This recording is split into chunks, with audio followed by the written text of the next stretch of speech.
Hey everybody, this is Mr. Danzel, and we are going to work on the zombie project. You're going to need to find a photo of yourself. Preferably your eyes aren't as squinty as mine are in this picture. Mouth open, and it's going to be on your phone, or you can use the photo that we used for the cartoon project. First step we need to do actually is press Control J. If you look over here, okay, that didn't happen. Let's try this again. Okay, Control J is going to create a new layer. We'll just call this the zombie layer. And we do this in case we screw up, we can delete this layer and start over. So the first thing we're going to do is color our eyes white. You could use the clone stamp tool. You may have better luck using the brush tool. Just a general brush. I'm going to use hard round, and we want to make it white because we are going to color in the insides of our eyes like this. Okay, I'm not going to do a great job here just for the sake of time, but you'll need to color in your eyes like so. Okay. Next, we're going to use the dodge tool, and it can it's kind of hard to tell, but it'll make the whites of your eyes a little bit brighter. Okay, you can kind of see if I go right below that it kind of lightens up those things. So you can use the dodge tool there for that. And then within here we also have the sponge tool. Now, I actually am using the brackets on the keyboard to change the brush size. But if you look closely, what this is doing is kind of it's desaturating. Okay, the areas under my eyes are now getting gray. So you can use the sponge tool to do that to different areas. So you can use that sponge tool there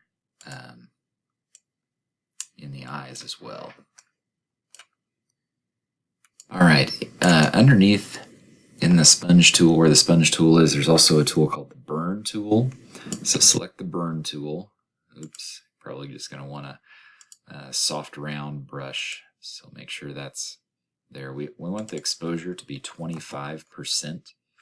And again, I'm going to make the brush size a little bit smaller. You can use the brackets, or you can just click up here. But this is a great tool to use for this project. I'm actually going to burn some of the wrinkles that I have here, maybe along my forehead, underneath the eyes. You can kind of see what's going on there. We'll also want to do this to the cheeks, kind of hollow them out, and maybe any other places that you see wrinkles like that. So the burn tool is going to be a good thing to use for this project.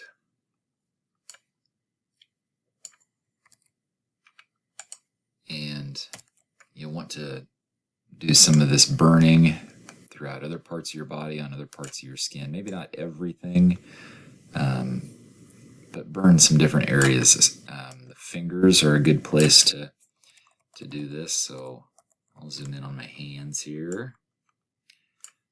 Okay, and making them dark and burned would be a good thing to do right there.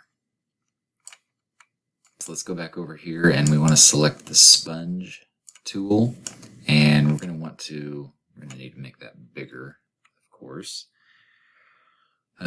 Make sure it's set at 25%,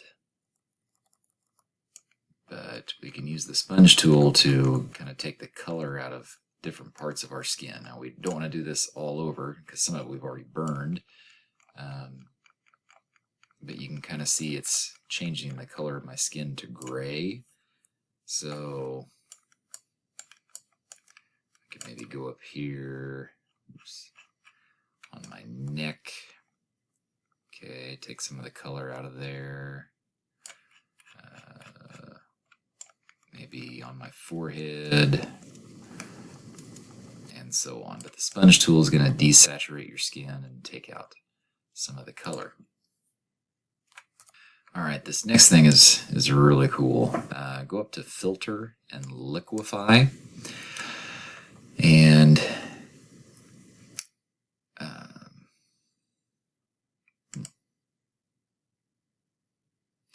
I'm sorry, actually go down to this right here, Filter and Liquify. It says Liquify twice, but if you click on this, it should kind of take you to another screen, okay?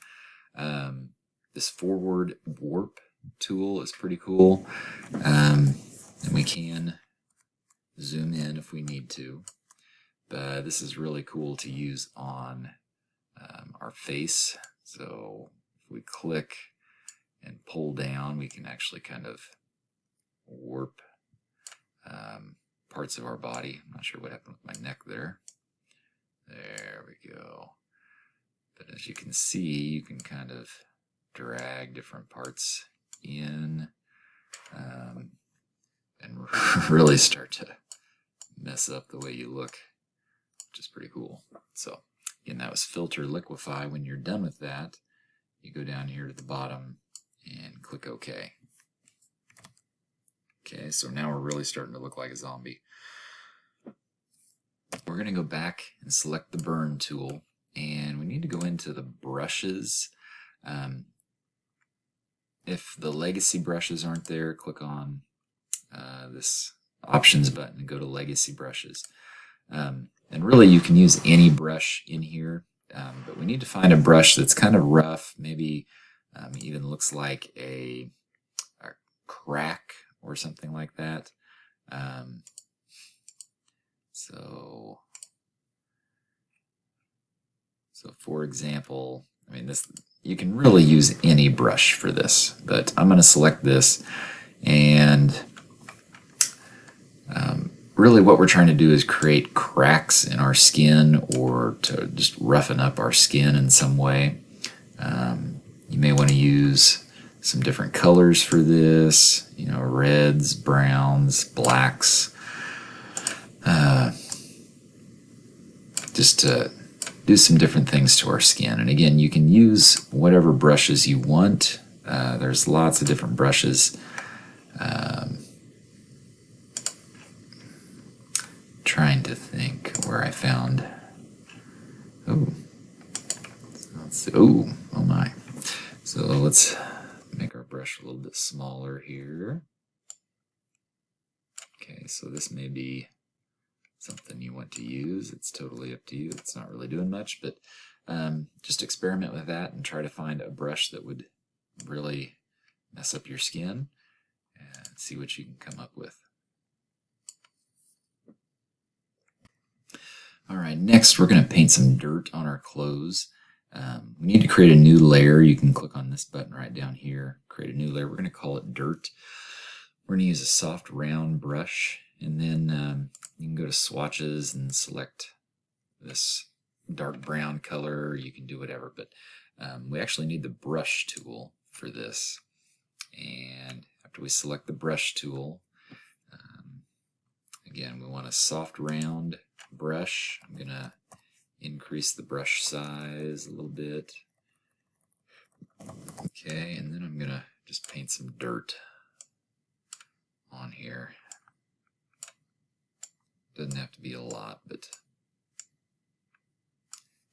get some dirt on your clothes to make it look like you've been rolling around in the dirt like zombies do sometimes, I guess. And finally, the last thing we're going to do is add some blood splatters. Let's see, I went into special effects brushes. There's some splatter brushes here. I'm going to select one of those, and we need it to be red, of course. Make the brush size a little bit bigger, and really you can just kind of start adding blood splatters here. If you have a wall in your background, you know, this would be a good time to add some blood splatters to the wall. If you look at the finished product in the instructions, you can also add in some things to add to the effect of these blood splatters.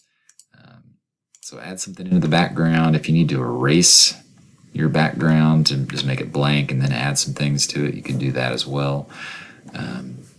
Just add to that, and that is the end of our project.